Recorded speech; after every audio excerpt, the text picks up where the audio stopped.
Bonjour à tous et bienvenue sur la tribune pour le Forum Zéro Carbone en direct de l'Hôtel de Ville de Paris. 2 journées entièrement dédiées aux acteurs de la lutte contre le réchauffement climatique que nous organisons à l'occasion des 5 ans de l'accord de Paris sur le climat. Un événement que vous pouvez bien évidemment suivre depuis les réseaux sociaux avec le hashtag Forum Zéro Carbone. Il y a 5 ans, justement, la COP21 reconnaît officiellement le rôle clé que doit jouer la finance dans la neutralité carbone. Les flux financiers doivent massivement être redirigés vers les projets de transition. Pour parler de cette nouvelle finance verte et de son application à l'échelle des villes, j'ai le plaisir d'accueillir 5 invités aujourd'hui. Paul Simondon, adjoint à la mairie de Paris en charge des finances, du budget, de la finance verte et des affaires funéraires. Lucie Pinson, vous êtes fondatrice et directrice générale de l'ONG Reclaim Finance et récemment lauréate, je le souligne, du prix Goldman pour l'environnement. Serge Bayard, vous êtes, directeur des entreprises et du développement des territoires de la Banque Postale. Laurence Pessez, directrice RSE de BNP Paribas. Et enfin, Vincent Gaillard, vous êtes directeur financier de la Société du Grand Paris. Paul Simondon, vous êtes le premier adjoint à la mairie de Paris en charge de la finance verte. C'est la première fois finalement que cette attribution a été marquée noir sur blanc sur le papier. En quelques mots, qu'est-ce que cela signifie? Quelle est votre mission? Alors d'abord, bonjour à toutes et à tous. Très heureux de vous accueillir ici à l'Hôtel de Ville. Oui, c'est la première fois. Je suis adjoint aux finances de la ville de Paris. Donc, mon rôle, c'est bien sûr de trouver la concrétisation budgétaire des politiques que nous souhaitons mener. Mais la maire de Paris a souhaité ajouter dans la délégation le terme de finance verte parce que nos objectifs sont des objectifs de transition écologique, que ça pose des questions particulières sur comment est-ce qu'on finance nos besoins d'investissement dans ce cadre-là, et aussi parce que c'est tout le territoire qu'il faut mettre en mouvement pour cette transition, et donc se poser la question du financement de ce mouvement pour tous les acteurs, et de comment une ville peut aider à faire avancer les choses là-dessus. Ça fait vraiment partie de ma mission très clairement donnée par la maire de Paris. Alors Paris faisait la finance verte avant votre nomination, Oui, je confirme. bien évidemment. La ville de Paris a d'ailleurs émis sa première obligation verte il y a tout juste 5 ans, c'était à la veille de la COP21. Est-ce que vous pouvez nous expliquer, parce que peut-être que tout le monde ne sait pas ce que c'est, qu'est-ce que c'est qu'une obligation verte et en l'occurrence, à quoi a-t-elle servi? Alors, pour financer les projets d'investissement, les communes, les villes recourent à l'autofinancement, donc environ 2/3 pour la ville de Paris, et puis pour le reste, recours à l'emprunt. Ce n'est pas comme l'État, où ça peut être pour toutes ces dépenses. Nous, c'est uniquement pour l'investissement. Et bien sûr, on le fait par différents moyens, mais en émettant des obligations.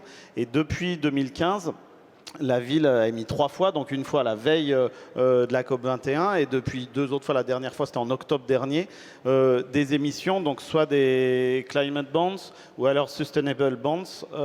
En tout, maintenant on en est à 930 millions d'encours sur ces trois émissions, pour une dette totale de 6,5 milliards. Donc on est vraiment dans quelque chose de très significatif maintenant dans nos types d'investissements.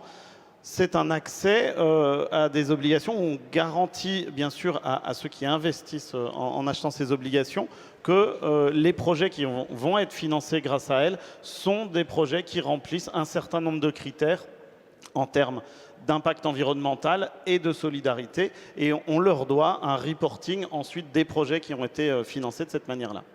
Merci beaucoup pour cette explication. Alors, on a un autre acteur autour de cette table majeur de la finance verte, la Société du Grand Paris, en charge du Grand Paris Express, qui est le 4e émetteur de Green Bonds à l'échelle internationale.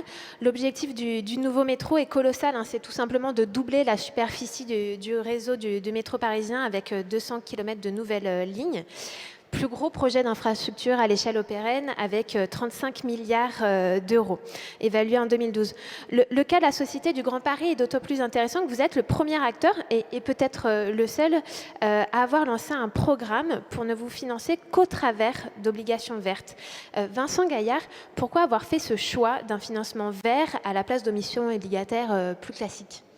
Alors, ce qui a guidé notre choix il y a bientôt maintenant 3 ans tient à notre raison sociale, je voudrais même dire à notre raison d'être, puisqu'en fait la Société du Grand Paris est une société de projet public qui n'a comme seule vocation de déployer effectivement le Grand Paris Express, dont les bénéfices environnementaux mais aussi sociaux sont indéniables et multiples. Donc ne pas adosser nos financements à ces caractéristiques de cet actif, à ces bénéfices, je pense aurait été difficilement compréhensible. La vraie question qu'on s'est posée il y a 3 ans, c'est va-t-on au-delà et est-ce qu'on peut aller jusqu'à s'engager à ne faire que du vert? Et donc on était tellement persuadés de la qualité de notre actif et de la capacité que nous aurions à pouvoir le démontrer à une base d'investisseurs assez diversifiée qu'on a fait ce choix-là, effectivement. Alors, on devine bien sûr que ce projet a un impact positif pour l'environnement, mais est-ce que vous pouvez nous donner des chiffres précis finalement? C'est combien de tonnes de CO2 économisées, évitées? Alors oui, les chiffres, on les a bien évidemment, puisque nos investisseurs nous les demandent régulièrement. Alors quand on a un tel engagement d'être 100% vert, de n'émettre que des green bonds, bien évidemment, on se doit d'être au meilleur standard du marché, aux meilleures pratiques. Et effectivement, comme ça a déjà été souligné, la meilleure pratique, ça passe aussi par un reporting. Et nous, on a voulu dès le départ faire un reporting d'impact. Ça veut dire quoi un reporting d'impact? C'est qu'on souhaite que les investisseurs qui investissent ou qui achètent des émissions obligataires de la SGP sachent combien de carbone ils évitent grâce à cet investissement. Donc ça nous a obligé effectivement à développer un outil qu'on appelle Carbo Optimum. C'est un outil qui nous permet de faire un bilan carbone complet du cycle de l'infrastructure. Quand je parle du cycle d'infrastructure, c'est-à-dire l'étude, la construction et l'exploitation. Et quand on regarde les différents scénarios, parce que sur les horizons de temps sur lesquels on est, puisqu'en fait, nous on regarde sur un horizon de temps le plus long, c'est 2070, qui est la date de remboursement de notre émission obligataire la plus longue. Donc sur ce type d'horizon, il faut rester quand même assez modeste sur les calculs, mais en fonction des différents scénarios, on estime que le Grand Paris Express permet d'éviter entre 27 et 51 millions de tonnes de CO2 à l'horizon 2070. Et lorsqu'on a préparé ces échanges, vous m'avez expliqué que finalement l'aspect managérial avait aussi pesé sur votre choix de la finance verte, avec cette idée de fierté finalement de participer à cette œuvre-là, et puis cette question aussi d'interaction des personnes qui sont dans les salles de marché. C'est un métier qui est finalement différent quand on fait de la finance verte. Alors oui, tout à fait. Alors, on ne l'avait pas en tête en fait quand on s'est lancé dans cette voie, mais en fait on s'en est rendu compte après 2 ans. Pour le faire schématiquement, un peu anecdotiquement, dans le monde d'avant, quand vous émettiez des émissions obligataires classiques, vous aviez 2 ou 3 collaborateurs dans une salle des marchés qui finançaient l'entreprise, donc qui levaient de l'argent pour que des centaines ou des milliers d'autres collaborateurs l'utilisent, sans le cas échéant qu'ils se rencontrent au-delà effectivement du restaurant d'entreprise à midi. Quand vous vous lancez entre guillemets dans cette volonté de faire de la finance verte, de faire des émissions vertes, dès en amont, en fait, les financeurs, ceux qui travaillent, doivent se mettre en relation avec l'ensemble de l'entreprise pour pouvoir effectivement caractériser la qualité de cet actif. Et durant toute la durée de vie de ce programme, ça sera le cas. Ça veut dire quoi en gros? Ça veut dire qu'en gros, c'est une forme de corde de rappel interne. Vous concevez un actif vert et vous faites en sorte, grâce à cette corde de rappel et grâce au fait que les gens interagissent entre eux, cet actif reste vert durant sa mise en place et son déploiement et se verdisse peut-être un peu plus grâce aux synergies ainsi développées. Puis la deuxième anecdote, elle est relativement simple aussi. La Société du Grand Paris, on est en pleine phase de travaux, donc on a triplé nos effectifs ces 2 dernières années. On est maintenant 750, donc on a beaucoup recruté ces derniers temps. Et on se rend compte qu'être un acteur engagé et reconnu comme tel sur ce sujet-là, c'est quand même un sacré avantage en termes de marque employeur, surtout sur des segments de marché où c'est très compétitif. Alors, vous avez émis 9 obligations vertes en l'espace de 2 ans. Vous avez un stock de 16 milliards. Finalement, quels sont les avantages que vous en avez tirés? Alors effectivement, en 2 ans, on a émis 16 milliards d'euros d'émissions vertes dans des conditions qu'on estime être extrêmement favorables. Nous avons donc du coup sécurisé 50% du financement du Grand Paris Express dans de très bonnes conditions de taux et de maturité. Pour vous donner un exemple, ces 16 milliards d'euros, c'est environ un taux moyen inférieur à 1% et une maturité moyenne de 28 ans, ce qui colle parfaitement, entre guillemets, à la durée de vie de notre actif. Je pense que si nous n'avions pas émis des obligations vertes, il nous aurait fallu peut-être 4 à 5 ans pour atteindre cet objectif. On ne serait pas allé aussi vite, aussi bien, je pense. Je donne un exemple. Actuellement, on a environ 400 investisseurs institutionnels qui nous soutiennent lors de nos émissions obligataires. Je pense effectivement qu'on aurait dû faire le tour du monde et faire des roadshows intensifs pendant 4 à 5 ans pour avoir cette base d'investisseurs. Au final, qu'est-ce que ça veut dire? Ça veut dire que quand vous sécurisez le financement du Grand Paris Express, vous sécurisez le projet lui-même et donc du coup, vous donnez tous les moyens à l'ensemble des collaborateurs à la Société du Grand Paris, l'ensemble des entreprises qui travaillent pour nous, d'être dans les temps et donc du coup de pouvoir bénéficier au plus tôt des bénéfices environnementaux qui sont inclus dans ce projet. Est-ce que ça coûte moins cher? Alors, cette question, c'est toujours une question qu'on se pose. Je vais affirmer, sans prendre trop de risques, que quand on regarde l'évolution de nos conditions de financement ces 2 dernières années, quand elle les compare par rapport à d'autres acteurs dont la qualité de crédit est identique et qui n'émettent que des bonds conventionnels, comme on dit, je pense que 2020, c'est un tournant, et je pense affirmer, sans trop de risques, qu'à partir de maintenant, émettre en vert coûte moins cher. Je le dis assez facilement, puisqu'en fait, quand vous vous rendez compte que vous avez accès à une granularité, à un nombre d'investisseurs de cette qualité, vous êtes en capacité, au moment de vos transactions, de pouvoir peser un petit peu sur le prix, donc de pouvoir l'optimiser. Alors, bien évidemment, on parle de quelques points de base, mais je pense que depuis 2020, on est maintenant au-delà du symbole. Merci. Alors aujourd'hui, il existe d'autres outils de financement que les obligations vertes pour asseoir sa politique de transition écologique. Mais je voulais, avant de parler de ces autres outils, m'arrêter justement sur ce marché des obligations vertes ou green bonds en anglais. C'est un marché qui explose. C'est un marché qui est passé de 10 milliards de dollars en 2013 à 200 milliards en 2019. Et là, les derniers chiffres, c'est que ça serait dépassé les 200 milliards de dollars juste sur la période septembre 2020, novembre 2020, c'est-à-dire au cours des 3 derniers mois. Lucie Pinson, est-ce qu'on est certain aujourd'hui que ces obligations vertes sont bien vertes ? Alors non, aucunement. D'abord, il faut rappeler qu'il n'y a pas d'encadrement légal et contraignant des obligations vertes. Donc la formalisation ou l'alignement des pratiques va se faire sur la base volontaire via des standards. On peut en nommer certains comme les Green Bond Principles ou encore les Climate Bond Standards qui vont plus loin que les premiers, ou encore très bientôt, il y aura les Green Bond Standards qui sont en cours de finalisation au niveau de l'Union européenne. Aujourd'hui, on voit donc qu'on a un peu de tout dans les green bonds. On a beaucoup d'analyses qui sont faites sur la qualité verte des projets financés. Au niveau du standard le plus contraignant, donc le Climate Bond Standard, on voit qu'aujourd'hui, il y a 300 milliards d'émissions d'obligations vertes. Il y en a peut-être un 6e qui correspond au Climate Bond Standard et plus de un tiers qui aujourd'hui n'est pas aligné avec ces standards-là. Un autre problème qu'on peut citer, c'est que l'impact sur le monde réel, en termes de transformation et d'accélérateur de la transition écologique, n'est pas prouvé aujourd'hui, notamment puisqu'on va avoir des obligations vertes qui vont être utilisées pour refinancer des projets déjà existants, donc il n'y a pas d'additionnalité, ou encore on peut le voir dans les conditions de financement des obligations vertes qui vont être très proches, dans la majorité des cas, des émissions classiques. Donc le caractère vert peut être un abus en termes de marketing.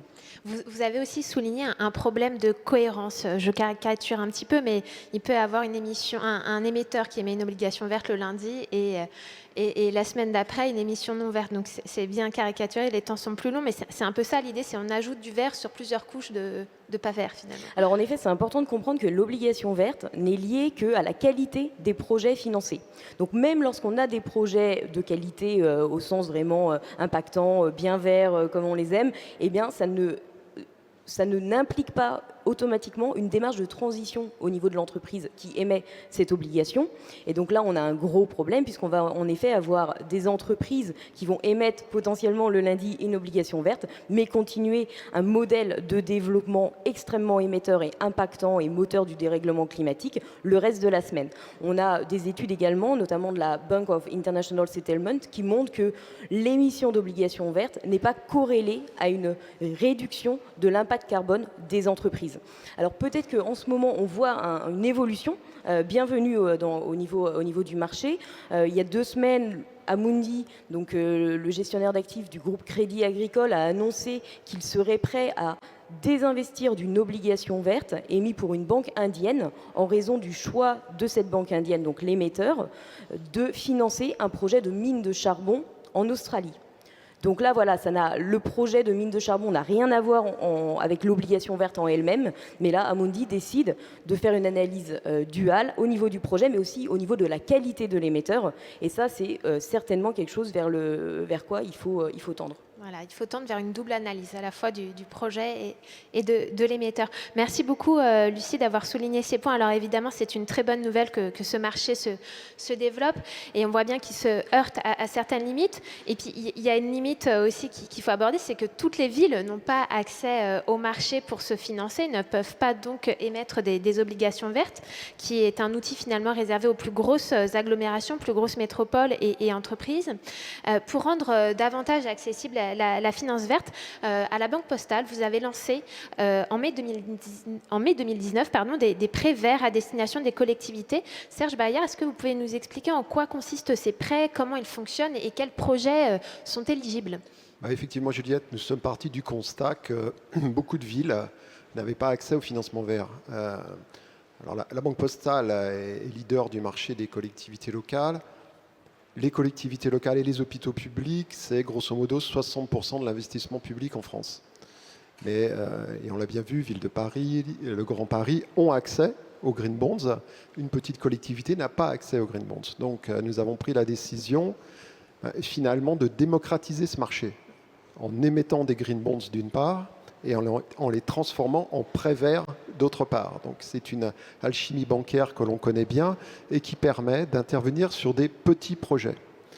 Alors c'est une mécanique qui n'est pas uniquement financière en fait, parce que émettre des Green Bonds, finalement, c'est pas très compliqué. Enfin, c'est très compliqué financièrement, mais il y a beaucoup de gens appétents à ce type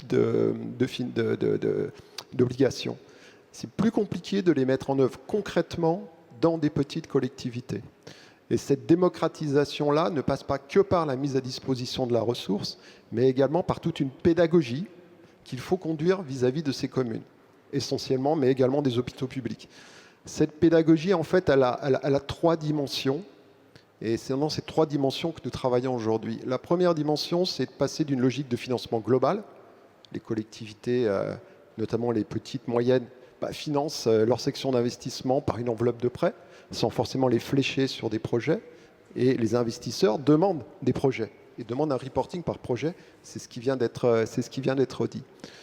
Le deuxième sujet, c'est comment détecter les projets. Aujourd'hui, notre problème n'est pas tant de distribuer des prêts verts que de trouver des projets. Le sujet, il est plutôt là. Et donc, nous avons également mis un accompagnement vis-à-vis des communes pour détecter ces projets et les conseiller sur la structuration de ces projets via une filiale du groupe La Poste qui s'appelle EDE et qui permet de bien identifier les projets, d'accompagner les collectivités dans la structuration de ces projets en allant même jusqu'au certificat d'économie d'énergie. Et le troisième volet, c'est le suivi dans le temps des projets, puisque les investisseurs, à juste titre, demandent des reportings extrêmement précis et une petite collectivité n'a pas la capacité de répondre à ces obligations de reporting. Et là, la Banque Postale se positionne aussi tout au long de la vie du projet pour assurer cet interfaçage avec les investisseurs pour formuler ces reportings, et ce qui permet aux collectivités locales d'avoir une gestion du financement vert beaucoup plus simple que ça ne peut l'être ou à la portée d'une petite collectivité. Oui, puisque ça peut être contraignant et puis demander beaucoup de ressources, ces obligations de reporting. Exactement. Et alors, combien avez-vous distribué de prêts verts? Pour quel montant? Est-ce que vous pouvez nous citer quelques projets emblématiques qui ont été financés par le biais de cet outil? Alors, depuis 2019, nous avons distribué 800 millions de prêts verts avec une logique, effectivement, autant que possible de démocratisation, donc en allant sur des projets, des financements à 500 000 euros, donc qui sont très éloigné de vos milliards. J'ai en tête une commune en Ardèche, Val-d'Ereux, sur lequel nous avons fait le réseau d'eau, financé le réseau d'eau. Après, on intervient aussi sur des gros projets. Il y a le SICTOM sur son usine d'Ivry et également beaucoup de projets de transport. J'ai en tête Nice, Toulouse, Montpellier, où là, on est sur du transport écologique, que ce soit des bus ou que ce soit des tramways. Donc, quelque part, si je veux synthétiser les projets sur les collectivités locales, les projets sur lesquels nous intervenons, c'est beaucoup de l'eau, de l'assainissement et du transport. Aujourd'hui, c'est essentiellement sur ce type de projet que nous intervenons en financement vert. Et vos objectifs en termes de volume pour l'année qui vient? Alors déjà, nos objectifs, je vais vous répondre, mais dans une banque, mais pas que dans une banque, je vois que la Société du Grand Paris a exactement la même préoccupation. Pour que ça marche, il faut embarquer les collaborateurs. Et on peut se fixer des grands objectifs en centaines de millions. Moi, je suis une banque commerciale et mes commerciaux, mes chargés d'affaires, historiquement, avaient des objectifs commerciaux. Et pour la première fois depuis 2020, ils ont des objectifs en matière de finances vertes, de détection de projets et de financement de projets verts. Ce qui permet de décliner auprès du personnel, auprès des collaborateurs, de manière extrêmement fine et de rendre concret ce dont on parle. Donc nos objectifs pour 2021, c'est 1 milliard de financement. Mais là encore, et nous allons tout faire pour les atteindre, là encore, la difficulté est vraiment de détecter les projets. C'est la raison pour laquelle nous avons aussi formé nos collaborateurs, tous nos chargés d'affaires, à la détection de projets. Une partie de leur travail, ça allait d'être aider les collectivités locales à détecter ces projets et leur proposer le financement. C'est combien d'heures de formation finalement pour appuyer ces démarches? C'est 2 jours de formation intensive, c'est 2400 heures de formation, et c'est des formations qui vont, parce que ça a été dit, la finance verte évolue, et ce n'est pas une formation initiale, c'est une formation permanente, parce qu'il y a un sujet de culture, et après il y a un sujet de compétences sur des points qui sont relativement pointus, et qui doivent répondre aux exigences à la fois des citoyens, des élus et des investisseurs. Donc c'est un triptyque qui peut être complexe et qu'il faut traiter dans la durée, parce qu'un projet, ça va du permis de construire jusqu'au démantèlement, qui peut intervenir 25 ans après. Merci beaucoup. Laurence Pessès, chez BNP Paribas, votre cœur de cible, ce ne sont pas les collectivités, mais en vous adressant finalement aux particuliers, aux entreprises, vous contribuez mécaniquement à la décarbonation des villes, puisqu'on sait que les bâtiments, la mobilité pèsent considérablement dans les émissions. Quelles offres de financement proposez-vous concrètement ? Oui, notre objectif, c'est de proposer à tous nos clients, qui sont en fait les acteurs de la transition énergétique, des produits et des services pour les aider et les accompagner dans cette démarche. Donc quand on regarde une ville, effectivement, qu'est-ce qui émet du CO2 ? Ce sont les bâtiments, à travers notamment le chauffage, et c'est également tout ce qui est mobilité. Donc en matière de mobilité, on a des produits, par exemple pour quelqu'un qui veut changer sa voiture pour un véhicule vert ou hybride, donc avec un taux, un crédit à très bas taux, à 1%. On a également notre filiale Arval de location de véhicules longue durée, donc qui s'adresse aux flottes d'entreprises, qui a un objectif de 25% de sa flotte à l'horizon 2025 électrifiée. Nous finançons également la décarbonation du transport collectif à travers les bus électriques, à travers des tramways, à travers des métros, notamment dans des pays qui sont fortement dépendants des énergies fossiles. Donc là, il y a un réel impact. Et enfin, le dernier projet en date, ce sont des projets à base d'hydrogène vert, donc qui est effectivement voué à jouer un rôle très important dans la transition énergétique. Et là, on a par exemple financé des systèmes de bennes à ordures qui fonctionnent à l'hydrogène vert ou des flottes de bus. Donc ça, c'est sur la partie mobilité. Sur l'autre pendant qui est l'efficacité énergétique des logements. Donc là, pour les particuliers, on a une offre de crédit pour faire des travaux d'amélioration de l'efficacité énergétique et donc consommer moins d'énergie et émettre moins de CO2. Et également notre filiale de promotion immobilière, BNP Paribas Real Estate, dans le domaine de la promotion d'entreprise, a à 100% de ses constructions qui bénéficient du plus haut standard environnemental, et ce qui lui permet de faire partie du top 5 des promoteurs immobiliers bas carbone en France. Alors, on a beaucoup parlé des obligations vertes. Vous êtes un acteur majeur sur ce marché. Il y a aussi les crédits à impact. Est-ce que vous pouvez nous en dire quelques mots ? Oui, alors peut-être déjà par rapport aux émissions obligataires vertes, aux obligations vertes, ça ne s'adresse pas exactement au même public, puisque une émission obligataire verte, elle a pour objectif de financer des actifs verts. Donc toutes les entreprises n'ont pas vocation à développer des actifs verts. En revanche, toutes les entreprises ont vocation à diminuer leurs émissions de CO2. Et donc ce crédit s'appelle un crédit à impact, puisqu'en fait son taux d'intérêt est corrélé avec l'atteinte d'objectifs non financiers qui peuvent être la réduction des émissions de CO2.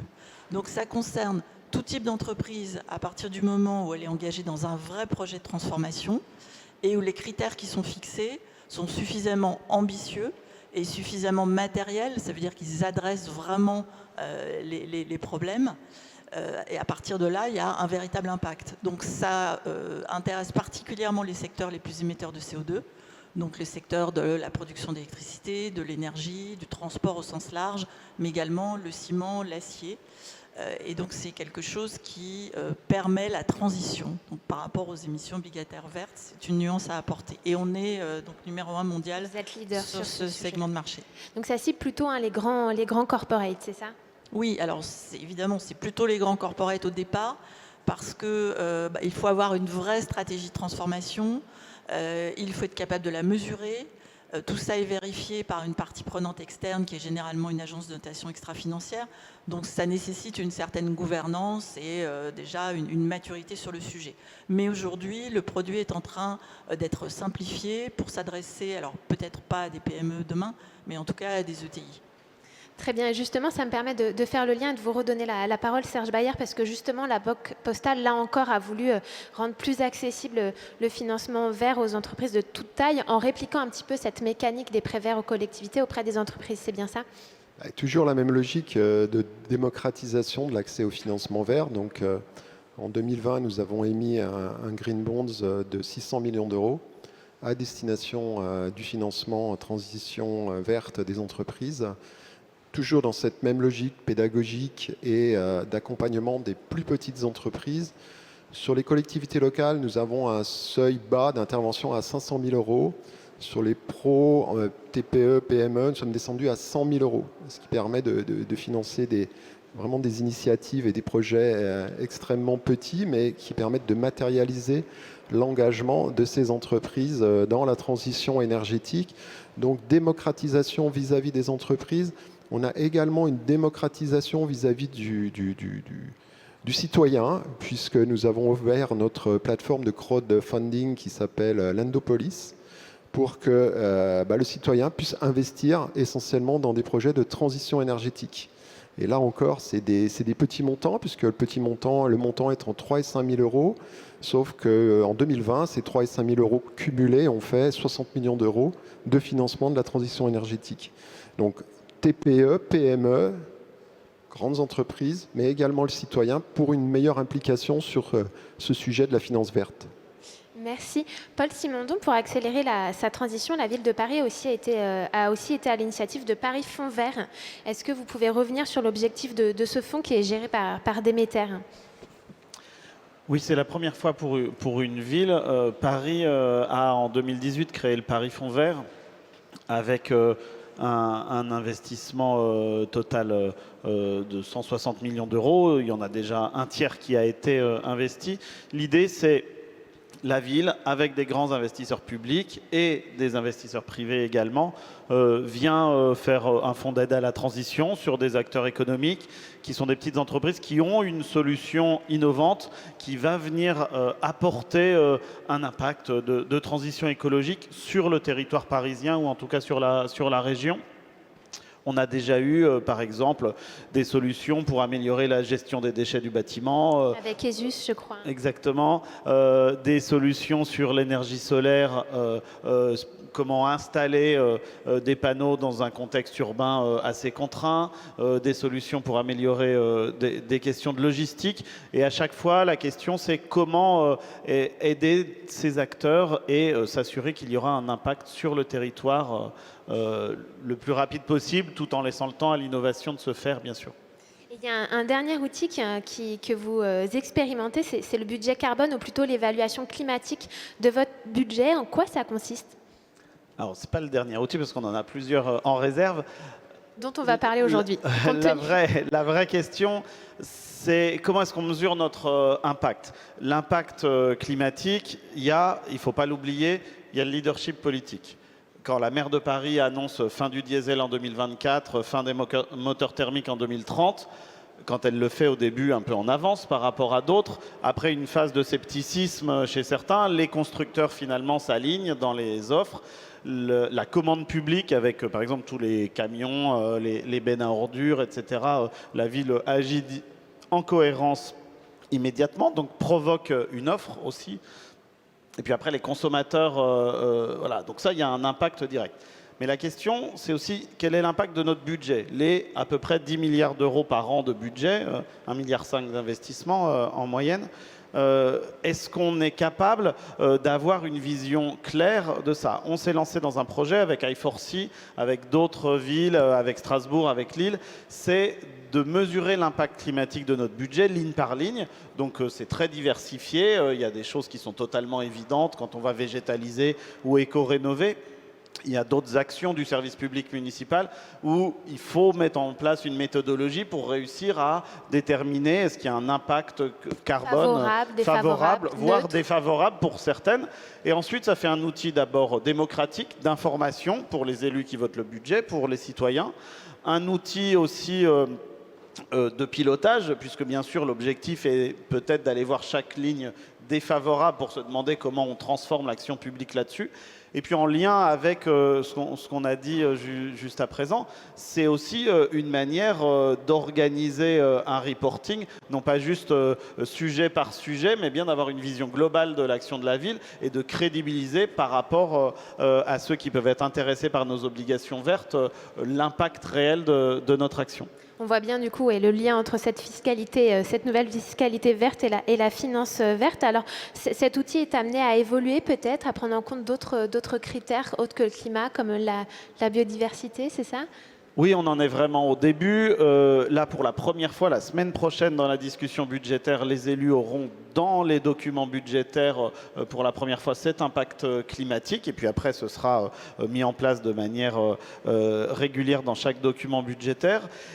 Et ensuite, on met cette méthodologie à disposition de toutes les grandes villes. France Urbaine va s'en saisir pour l'adapter selon la taille des collectivités. Ce n'est pas exactement la même chose. Et il faut ensuite aller plus loin pour déterminer plus finement la valeur, l'impact climatique sur chaque sujet, mais se poser les questions aussi en termes de biodiversité, en termes de justice sociale. On a une réflexion aussi sur, disons, l'impact en termes d'égalité de genre du budget. Comment est-ce qu'on arrive à mesurer nos dépenses dans l'égalité entre les femmes et les hommes. Donc, bien sûr, à chaque fois, il faut rajouter ces grilles de lecture, mais en restant sur une méthodologie qu'on sait mener au bout pour avoir ensuite des documents lisibles et quelque chose qui permette d'aider au pilotage. Merci. Alors, je parlais de biodiversité. C'était aussi pour faire le lien avec vous, Laurence Pessès, puisqu'on voit bien qu'après le climat, la biodiversité, c'est l'autre grand sujet sur lequel les acteurs de la finance se penchent aujourd'hui. Comment vous saisissez de ce sujet chez BNP? Quels sont vos engagements dans ce domaine-là pour préserver la biodiversité? Oui, alors le climat, je pense que ça ne sera jamais terminé. Donc on a un deuxième gros sujet qui arrive sur le radar, qui est l'impact potentiel de nos activités de financement et d'investissement sur la biodiversité. Alors il est vrai que quand on finance comme nous tous les secteurs d'activité dans pratiquement tous les pays, certains de nos clients, à travers leurs activités, je pense à un cimentier, je pense à un papetier, peuvent avoir potentiellement un impact négatif sur la biodiversité. Donc on a déjà identifié notre impact potentiel sur l'océan en 2019 et on a pris un certain nombre d'engagements. On est un des plus gros financeurs mondiaux de l'industrie du transport maritime, par exemple. Et donc on a pris l'engagement de financer la transformation écologique de la flotte à hauteur d'1 milliard d'euros d'ici 2025. S'agissant de la biodiversité terrestre, on a identifié, c'est très vaste la biodiversité comme son nom l'indique, donc c'est quand même très difficile à piloter. On a identifié 2 sujets sur lesquels on a un levier plus particulier, qui sont la déforestation. Donc on finance la production de soja, l'élevage de bœuf, dans des zones qui sont à fort risque de biodiversité. Donc là, on demande à nos clients de rapidement prendre des mesures très sérieuses sur toute leur chaîne de valeur pour être zéro déforestation. Et puis, comme on a une filiale, comme je l'ai dit, de promotion immobilière, on a aussi un sujet d'artificialisation des sols. Donc, de s'assurer qu'il n'y a pas de changement d'usage des sols quand on construit un immeuble, un centre commercial, par exemple. Mais la tâche est très vaste. Et contrairement au climat sur lequel on sait très bien ce qu'on doit mesurer, puisque les émissions de CO2, ça reste la boussole de tout le monde, sur la biodiversité, il n'existe pas d'indicateur unique. Je pense que pour l'instant, c'est encore un peu du domaine du rêve. Et donc, il faut travailler sur ces indicateurs. Donc, nous, avec d'autres acteurs de la finance, on a fait un appel d'offres pour faire travailler des cabinets conseils, des experts, des académiques sur ce sujet. Et on va co-présider une task force qui s'appelle la Task Force on Nature Financial Related Disclosure. Donc, c'est le pendant de ce qui se fait sur le climat, et qui vise à définir des règles de reporting et là aussi, espérons-le, des métriques, parce que ce qui ne se mesure pas n'existe pas et on ne peut pas identifier, mesurer ces progrès. Très bien, merci beaucoup. Je vois qu'il ne nous reste plus beaucoup de temps, donc peut-être revenir aussi sur un aspect important qui est dans vos missions, c'est aussi finalement de renforcer voilà, la place financière de Paris comme capitale de la finance verte. Paul Simondon, je voudrais donner la parole à Lucie Pinson sur ce sujet. Quel est votre regard sur les efforts de la place de Paris en matière de climat et quelles sont vos attentes ? Alors d'abord, j'aimerais revenir sur ce que disait Laurence. J'aimerais beaucoup voir les mesures demandées aux entreprises pour s'assurer qu'elles soient sans déforestation, notamment sur la production de soja au Brésil, où BNP est un des premiers financeurs des négociants, notamment comme Cargill. Vous allez les voir très bientôt. J'ai hâte. Et plus largement sur l'intégralité des acteurs de la place, donc que ce soit les grandes banques, les grands assureurs, les grandes sociétés d'investissement. Aujourd'hui, malheureusement, on note toujours une grosse déconnexion avec l'urgence climatique et les appels des scientifiques. Encore la semaine dernière, un rapport des Nations Unies a montré qu'il fallait diminuer de 6% par an la production d'hydrocarbures. Or, aujourd'hui, l'intégralité des acteurs de la place continue de soutenir des entreprises qui augmentent leur production d'hydrocarbures et développent des nouveaux projets dans le secteur pétrolier et gazier. Aujourd'hui, nous publions un rapport avec plusieurs ONG qui montre les financements et investissements aux entreprises derrière le développement de 12 ensembles de méga projets d'énergie fossile. Ces projets-là sont tous clairement en violation des engagements qui ont été pris il y a 5 ans à la ville de Paris, à Paris lors de la COP 21. Ils sont tous incompatibles avec le budget carbone. Ils vont consommer à eux seuls 75% du budget carbone restant pour limiter le réchauffement à 1,5 degré. Eh bien, on voit que BNP Paribas, Crédit Agricole, Société Générale figurent tous dans le top 20 des banques au niveau international qui financent le plus les entreprises derrière ces projets-là, avec 50 milliards de financement pour BNP Paribas, qui se classe 7e plus gros financeur de ces entreprises au niveau international.